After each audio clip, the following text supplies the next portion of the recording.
Cette troisième session ordinaire du comité du pilotage du projet de dynamisation des services communaux pour le développement économique inclusif de Boikon pour faire le point des activités menées par ce projet financé par l'Union européenne. Après amendement et adoption des points inscrits à l'ordre du jour, le chef projet a exposé le rapport narratif intermédiaire de travail qui a été examiné par le COPIL. On retient un taux physique d'exécution de 70% pour 10 activités. Aujourd'hui, ce qu'on doit retenir, c'est que nous sommes pratiquement à mi-parcours du projet.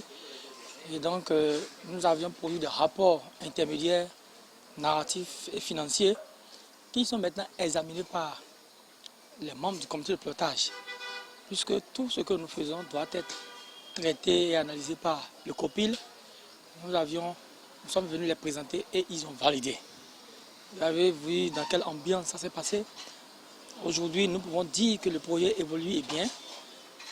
Nous avions été instruits pour que nous puissions gagner de temps pour le reste des activités qui sont planifiées, pour que nous puissions tenir dans le temps.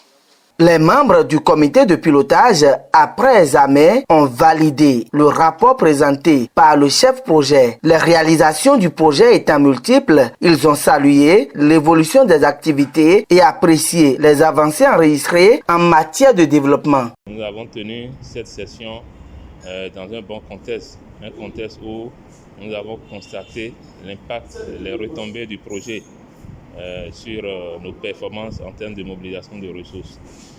Alors, à cette session, nous avons évidemment discuté de l'évolution de nos performances après 6 mois.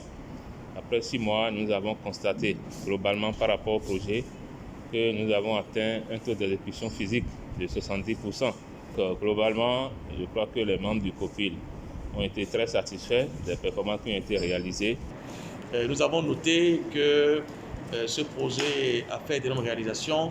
Il y a d'abord eu, pas plus tard que hier simplement, la remise à tous les chefs d'arrondissement de Boikon, ou 17 arrondissements de Boikon, d'un ordinateur de bureau, d'une imprimante et d'un onduleur. Précédemment, ce même projet les avait déjà dotés en mobilier de bureau. Vous voyez, et ce projet également nous accompagne dans la facilitation de l'accès de nos unités administratives aux personnes handicapées par la construction de rampes d'accès. Ce projet de l'Union européenne a donc beaucoup profité à la ville de Boikon. Grâce à lui, la mairie a pu renforcer son mécanisme de mobilisation des ressources.